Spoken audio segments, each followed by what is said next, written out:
Oh man, you're hilarious for asking me that. Jollibee, man. Jollibee is amazing, dude. We have one in California, and I wasn't like, I don't know. Ever since I tried that spaghetti, dude, I think I threw my trash away. I just had Jollibee earlier, dude. I swear. I love Jollibee, bro. I love it in the Philippines, though. I tell you why, because it's cheaper in the Philippines. You get like a little Jollibee special. I'm fat for like 10. Excuse me. I like to eat a lot, so I in the Philippines, it's just the food is so much cheaper and stuff like that. You can get like so much food for like $3, you know. But shoot, as of late, even out here in Hong Kong, China, where I'm at right now, man, I be eating that stuff a lot. I be posting on my Instagram like, man, I might as well be Filipino. All this Jollibee I eat over here, it's so good, man. The spaghetti's so amazing. You know, it reminds me of the Philippines, of course. You know, and then I just put myself onto the chicken sandwich. I didn't know the chicken sandwich was so good, bro. Like, chicken sandwich from Jollibee's tastes like heaven, bro. I ain't gonna lie, it tastes like heaven. But yeah. Experience playing the Asian tournament. And the TAT, amazing tournament, you know, ran by some amazing dudes. Joe and, you know, obviously bought by Dwight Howard, of course.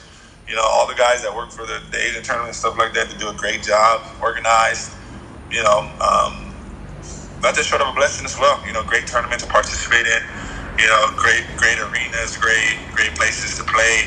You know, great competition. And, you know, I played in Pasig City, Iloilo.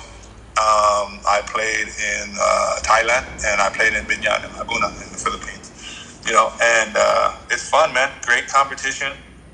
As I said previously, you know, great opportunity to showcase your skills in front of, you know, people out there in whatever country you're in, and, you know, all the people that watch it, because, you know, it's pretty known. It's a pretty known tournament to, you know, be a part of, you know, and I'm blessed to have been a part of that, of course.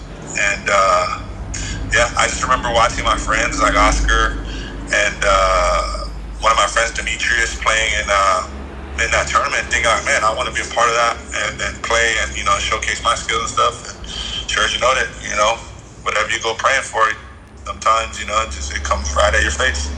Next thing you know, I'm playing at it. I'm playing in it in Iloilo in Pasig City, and man, that was a similar experience like the Asian basket was, because man, like the fans were just amazing in Iloilo, man, and I would love to go back and play in front of them again and, you know, reconnect with the fans and reconnect with the people there, because again, they're so like gracious, they're so like thankful, so, you know, appreciative of, you know, my talents and efforts as well as all the other basketball there participating, you know, and it was just an amazing time, man. I actually, you know what, for the first time I went through a really crazy storm there. The storm there was crazy, bro. I was really like afraid. I'm not afraid of anything really in life other than God, but man, like, the storm there, I don't know what category it was or whatever, but dude, like, I was outside, the wind was like, I'm like 220 pounds, bro. This wind is pushing me, like, the wind is pushing me, like, from the storm, like, raining super hard, like, man, it was crazy. Like, I'm so grateful that, like, you know, like, it didn't last too long and stuff like that, but shoot, that storm was crazy there in Iloilo at that time. But, again, sorry for all the extra stuff, but, yeah, the TAT is an amazing tournament to be a part of, and, you know, I'm grateful to have been a part of it, and, you know, maybe be a part of it in the near future whenever they're, you know, they come back around with their tournaments and stuff like that, hopefully in different countries, you know. But definitely a great tournament to be a part of. Great competition, ran great.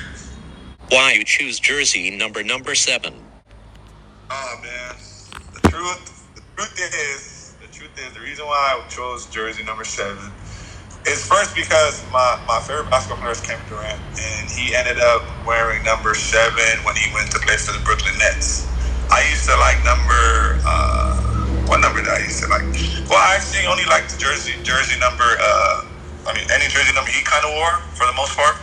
You know, I really wasn't big on jersey numbers. I did like number 1 for a long time, you know, but I ended up wearing like 21, and then I wore 35, of course, because of him, and then now he chose 7 when he went, and the next thing you know, the guy gets traded to the Suns, and I'm like, man, and he changes his number. So I'm like, you know what, screw this, I'm gonna keep number 7. I'm gonna just wear it.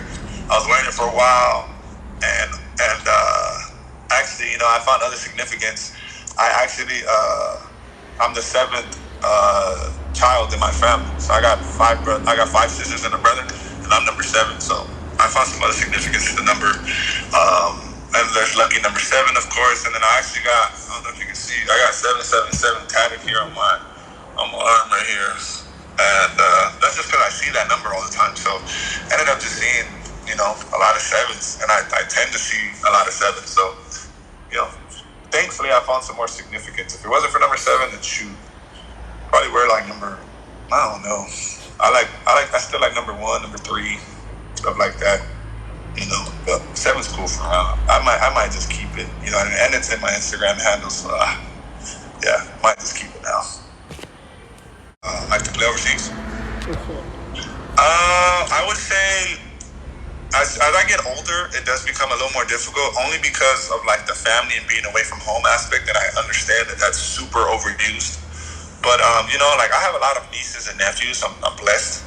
And it's tough to kind of be away from them because you want to see them grow up and stuff like that, and obviously missing some other stuff from home, like different foods that you grew up on. Like I love like Wingstop, I love this other place called Biology, like things like that, But other than that, it's a blessing. It is a blessing as well, though. It has its challenges, but definitely a blessing, to be, again, being able to play professionally in other countries and being able to, connect with different personalities and people around the world, depending on what country you're in, of course, and getting different cultures, receiving different cultures and seeing how people do things and how they speak, hearing the language and stuff like that.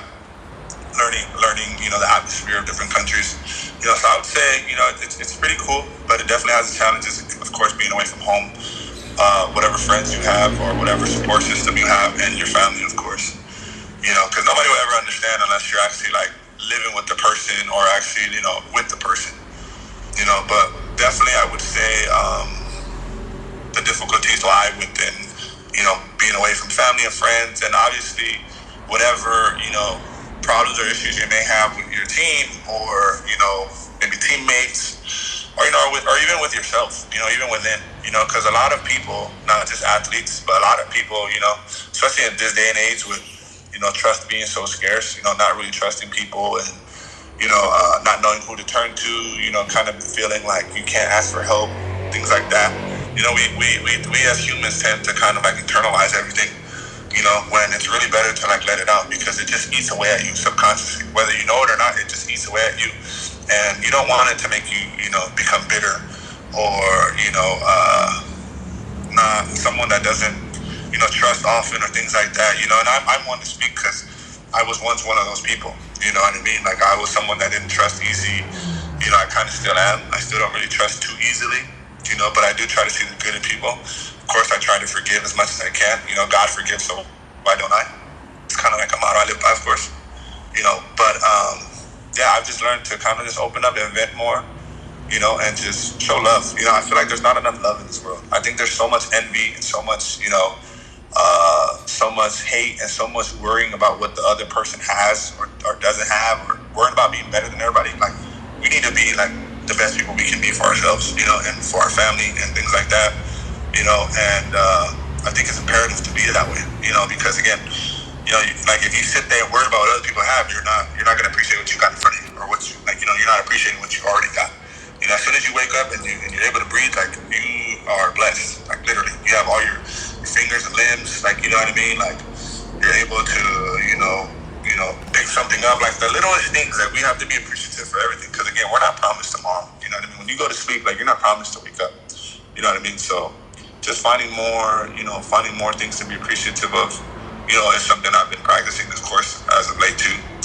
But again, back to what I was saying, like, it's just horrible to internalize things. So for whomever watches this or whatever, like, just reach out to whomever you feel you trust, or whoever you think has their best interest in you, and talk to them, and, just let things out, vent, scream, yell, cry, whatever you got to do, you know what I mean? But definitely don't hold things in, man. Just talk about it, and a lot of things can be fixed with just a conversation,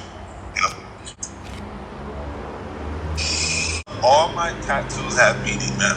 All of them. So I have quite a bit. I have a long sleeve on, but for the most part, I can just roll it up and kind of show you because the one on my chest don't have too much meaning. But I would say the most meaningful tattoo that I have, it has to be 3 or 4 of them, really. I have a portrait of my dad here. He was the man that raised me. It's right. It's probably my number one tattoo. I hate to be biased. Actually, I don't hate to be biased. It's my favorite tattoo. And he actually, I don't know if you can see it, but he actually was the man that raised me and kind of just, was a huge part of my life, growing up in Paramount, California. And he was just amazing. I mean, there's nothing else I really need to say. Like, he was absolutely amazing, pivotal in my life. Helped me, raised me to, be a great man and things like that. Didn't have him in my life for as long as I would like to. But yeah, I would say obviously that's a portrait of my dad and my rock, my world, everything to me. And other than that, I think I have about 16 tattoos if you want to count them one by one. I have destined right here, which means like destined for greatness. I always felt like I was like, destined to be something great in life, of course. I have a rose right here that signifies my grandma. This symbolizes my grandma. She liked roses and stuff like that. So there's that. I have my dad's name here on my bicep, and then I have a cross in the middle of my bicep, the middle of my arm. And then on the top of my arm, I have my grandma's name. And then behind my arm, I have God Will Rise.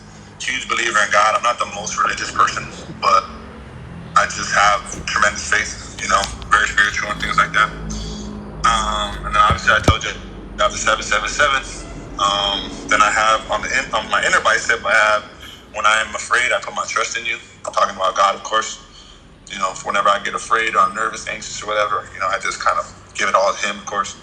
My chest, I have a symbol that says God is greater than all the highs and lows, and there's like smoke and stuff around that, just extra stuff. And then on my neck, I have in Cantonese, I have love and peace on my neck with I think smoke or flames around it, whatever you want to call it.